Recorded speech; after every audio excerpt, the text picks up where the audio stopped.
Ils ne viennent pas parce que ils ne veulent pas écouter. Ils viennent sur les pages juste pour perturber, pour empêcher que l'information passe. Il n'y a plus de télévision privée, il n'y a plus de presse privée, il n'y a plus d'ondes privées en Guinée.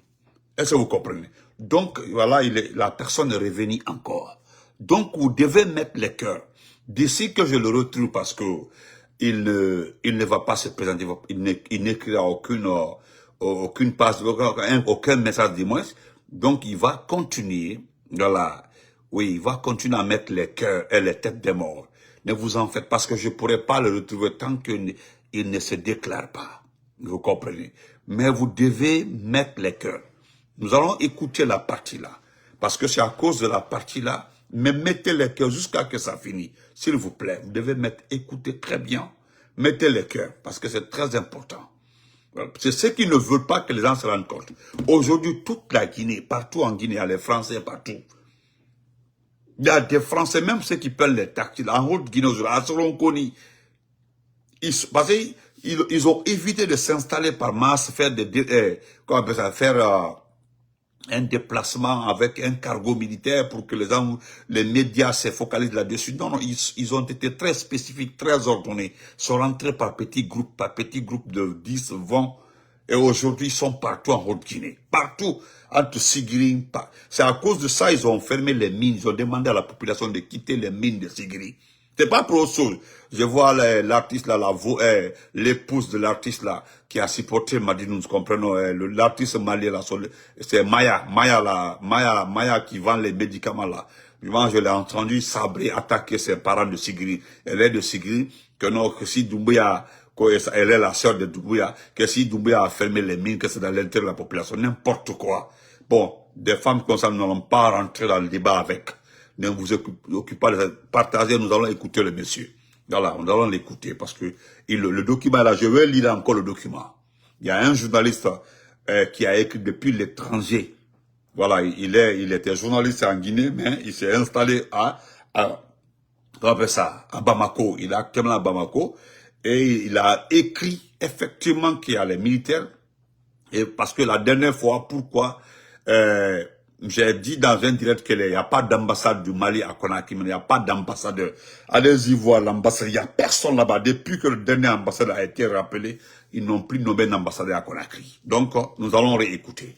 Voilà. Mon ami, tu vas te fatiguer. Nous allons réécouter. Merci. Merci de mettre les cœurs. Mettez les cœurs, s'il vous plaît. Mettez les cœurs. Voilà.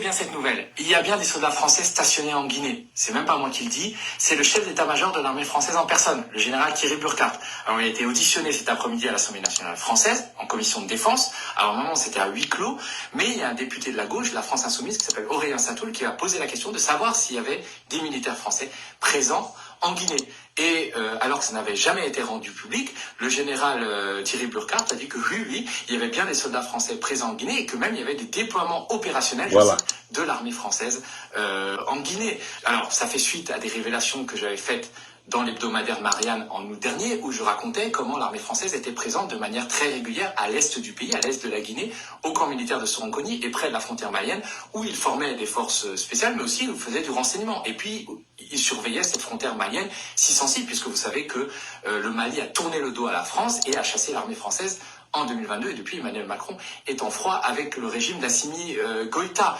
Donc cet aveu de Thierry Burkhardt est quand même un peu surprenant, puisque il avoue non seulement que la France fait de la formation vis-à-vis des forces spéciales du putschiste guinéen Mamadi Doumbouya, des forces spéciales qui, je le rappelle, sont accusées d'enlèvement d'opposants et de répression de manifestations, mais il y a carrément des déploiements opérationnels de l'armée française, c'est-à-dire que l'armée française effectue des opérations sur le territoire guinéen, lesquelles on ne sait pas, mais en tout cas, la Guinée, on le sait, est un pays qui ne connaît pas de rébellion armée et n'est pas victime du terrorisme. Alors on peut se demander si la France est présente sans doute pour soutenir le régime du général Mamadi Doumbouya, qui, je le rappelle, est un ancien caporal-chef de l'armée française et qui est, depuis son coup d'État en 2021, très proche de Paris. Et on peut se demander aussi si l'armée française n'a pas trouvé en Guinée une sorte de refuge quand on sait qu'elle a été chassée des pays comme le Burkina, le Mali. Et ça pose un véritable problème, puisque jusqu'alors, ce déploiement, cette présence de militaires français que j'avais documenté, photo à l'appui, est restée secrète. On avait d'ailleurs même, quand j'avais sorti mon article, accusé d'être complotiste, de faire des fake news, alors que c'était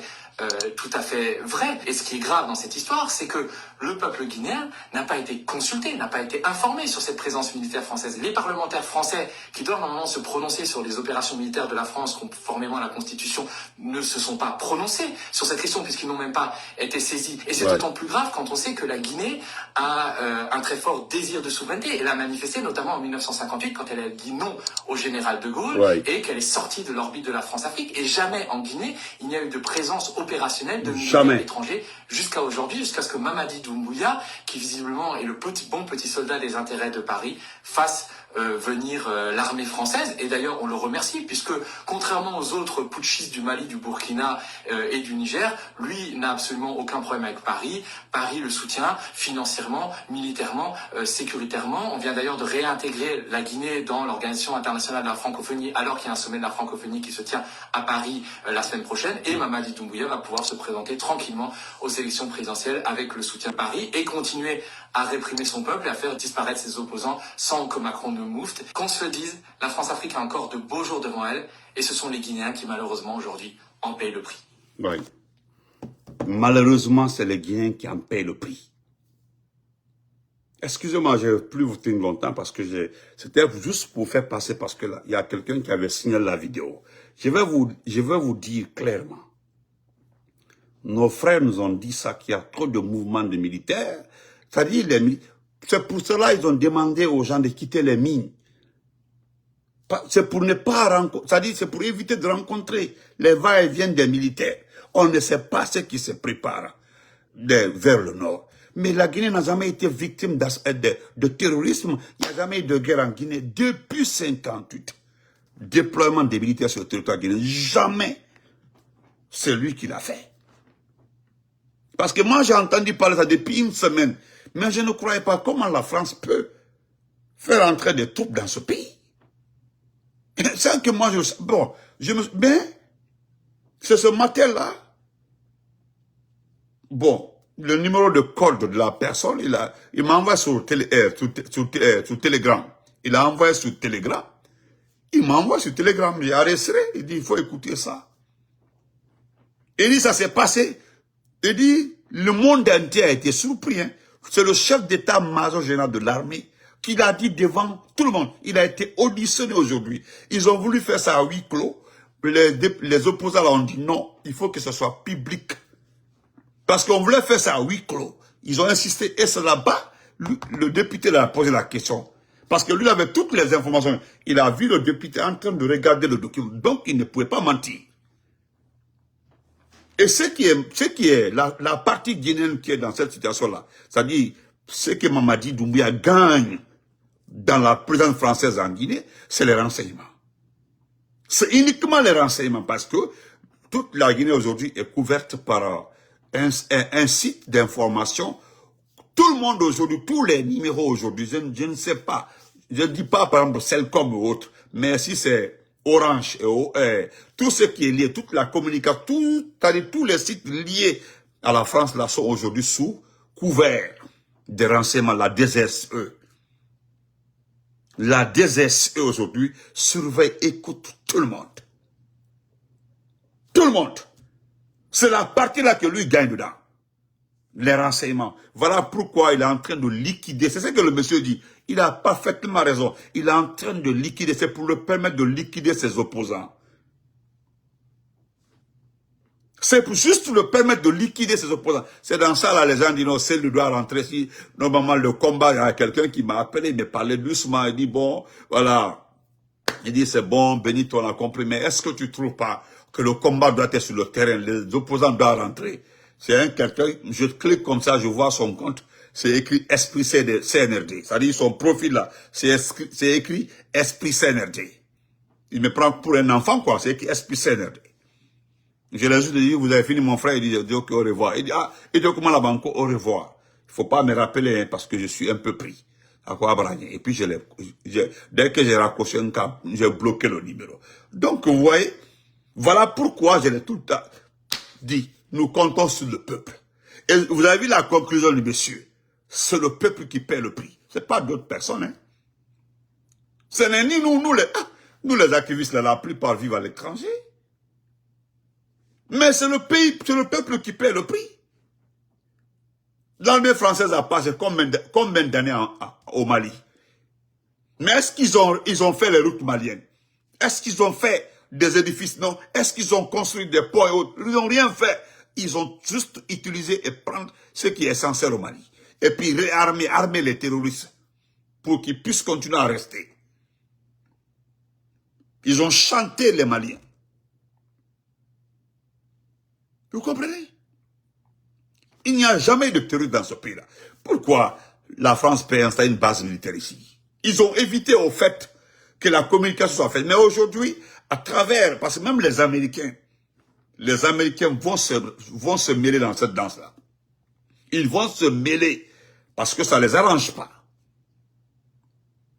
Mais moi, je ne croyais pas que nos parents qui se sont battus pour l'indépendance du pays, nos mamans, les Hadja Mafori Bangoura,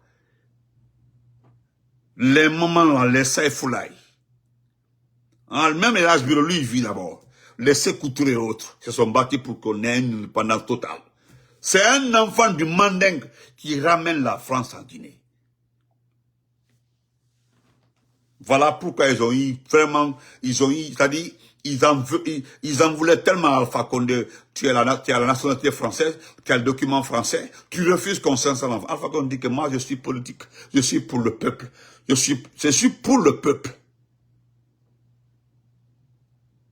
Je suis pour le peuple, je suis proche du peuple, je reste avec le peuple. Alpha Condé a refusé de travailler avec eux. Voilà pourquoi ils se sont mis contre ce monsieur.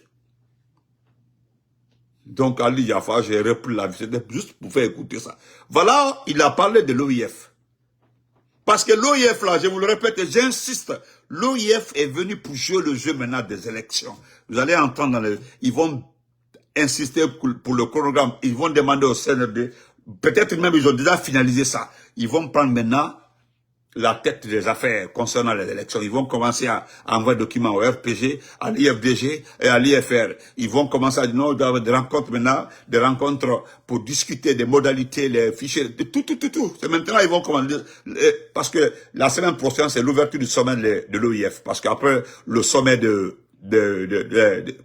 Nations Unies pour le futur, c'est le sommet est-ce que c'est Doumbouya même, est-ce que c'est Baoulou qui doit aller, je crois bien, ou bien c'est Doumbouya même en personne, à l'OIF. Mais, jusque-là, moi, je ne désarme pas. Je ne désarme pas, je crois à une seule chose. Ça, je le dis. Nous allons tout faire pour que ce peuple-là se réveille. Et le peuple-là va se réveiller. Le peuple-là va se réveiller. Nous allons voir si les Français-là vont tirer sur le peuple. Parce qu'ils ne sont pas invités dans notre business. Hein. Ils ne sont pas invités. Ils n'ont rien à foutre en guerre. Nous ne sommes pas en guerre.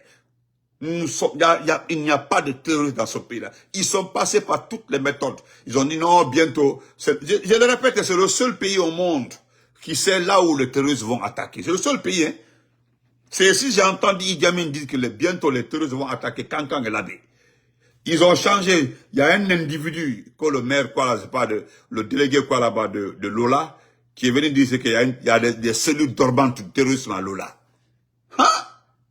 Non. A fait tout ça là. Rien n'a marché. Ils étaient en train d'installer les militaires français en Guinée. Ils sont pleins à Sorokone aujourd'hui. Voilà pourquoi ils ont mis le gars là dans les problèmes. C'est lui qui est le patron de Sorokone. Il est rentré à Conakry. Mais on ne peut pas demander l'indépendance totale à De Gaulle. C'est-à-dire on demande l'indépendance totale à De Gaulle. Laisse notre pays. Nous préférons la pauvreté au lieu d'être riches dans je ne sais pas quoi. Hein? Les terres sont là-bas. Hein? Nous préférons la liberté dans la pauvreté que d'être dans l'opulence. Non, mais vous aussi. Les tests sont là-bas. Des beaux tests écrits par nos parents, nos aïeux. Un petit caporal, il est caporal, hein, un simple caporal, aujourd'hui prend le pays et remet à la France. Quel a été le combat de Samori, Elas Makal, Dina Salifo, Citons tout ceci là. Quel a été réellement le bénéfice que nous avons eu dans le combat? Ils ont tout fait avec Lansana Conté. C'est ce que Lansana Conté a refusé. Lansana Conté il a dit, ah, j'aime les propos de Lansana Conté. Hal Moukabe Boranandon.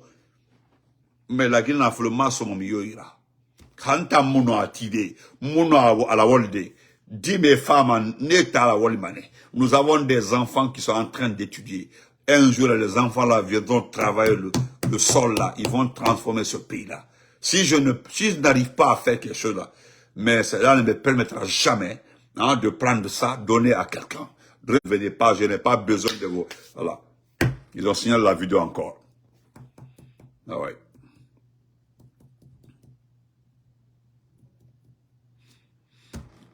Donc, on va laisser. La vidéo a été signalée. Dine, comment vas-tu? Mettez les cœurs une dernière fois. Je signale la vidéo. Mettez les cœurs. Donc, portez-vous bien. Bonne nuit à tout le monde. Ne vous en faites pas. Voilà. C'est ça. Il n'y a pas de souci. Vous perdez votre temps. Donc, bonne nuit à tout le monde. Et je l'ai dit, n'oubliez jamais, Michel Lama, Samir Bir, on nous fait comprendre que Michel Lama aussi est parti. Michel Lama a été exécuté. Nous allons vérifier l'information. Voilà. C'est ça même, nous préférons la liberté de la pauvreté à l'opulence, à la richesse. Voilà, c'est un peu comme ça, quoi. Le test est là-bas. Merci, mon frère, pour le rappel. Donc, bonne nuit, portez-vous très bien. Je pense qu'aujourd'hui, nous devons conjuguer le 31 décembre, là, le 31 décembre. Le mec là doit partir. Il doit partir. Tout le peuple doit se lever. Il n'a qu'à, parce que les Français là n'oseront jamais tuer. Voilà, jamais ils n'oseront tirer sur la population. Donc, bonne nuit, portez-vous très bien. On se reprend demain. Mais n'oubliez jamais de vous parce que il va falloir se concentrer sur YouTube. Les pagailles, les perturbateurs ne peuvent pas signaler YouTube. YouTube là, vous ne pouvez pas faire ça sur YouTube. Donc, continuez à vous abonner sur ma page, @massantabento officiel. C'est à cause de ça que j'ai fait les vidéos là ensemble. C'est quelqu'un qui me l'a dit. Nous sommes sur YouTube. Tu fais en même temps que sur YouTube. Nous pouvons rester sur YouTube. Parce que sur YouTube là, c'est stable. On écoute, on entend très bien. Il n'y a pas de tapotage. Donc, bonne nuit et portez-vous très bien. Merci. C'est votre frère Massanta Benito. Merci.